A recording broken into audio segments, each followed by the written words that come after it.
And Derek, for more on this, let's bring in National Border Patrol Council President Brandon Judd. Brandon, thank you so much for being here today. As you know, this week, the Biden-Harris administration rolled out its strategies for addressing the root causes of the migration crisis.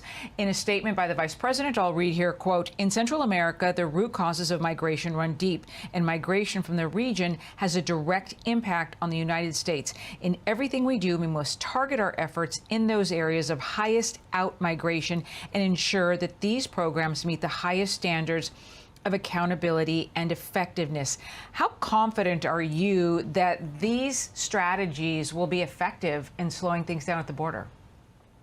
I'm not confident at all. If you look at the strategy, it's very flowery political speech. That's all it is. There's no substance to it whatsoever. They talk about the what, but they don't talk about the how. They talk about what they want to accomplish, but they don't give any substance to how they're actually going to do it. They talk about corruption inside of those countries. They talk about the democratic process inside of those countries. They talk about the rule of law inside of those countries. We don't have any authority in those countries. Where we do have authority and where we can make a difference is right at our borders. And if we would do what we need to do, we could shut this off immediately. We saw that under President Donald Trump. This administration just will not do what they need to do to secure our border right now in real time.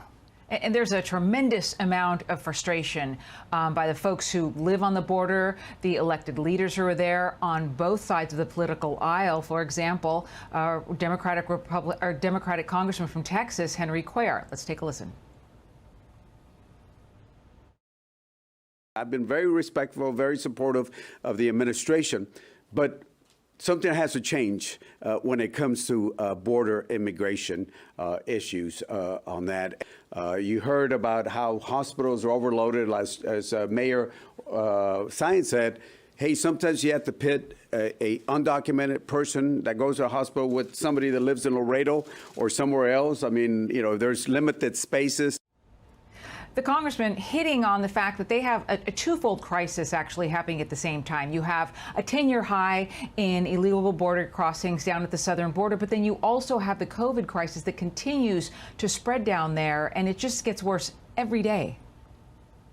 Yeah, the frustration is running deep everywhere. It's running deep within the citizens. It's running deep within law enforcement themselves. I was out patrolling the border just the other night, and I'm sitting there wondering, why are we actually doing this? If all we're going to do is release these people that cross the border illegally, if we continue to reward them under the catch and release program, they're going to continue to come. We're not making a dent in what needs to be done. We don't need more agents. We need good policy, and that's what this administration is failing to give us.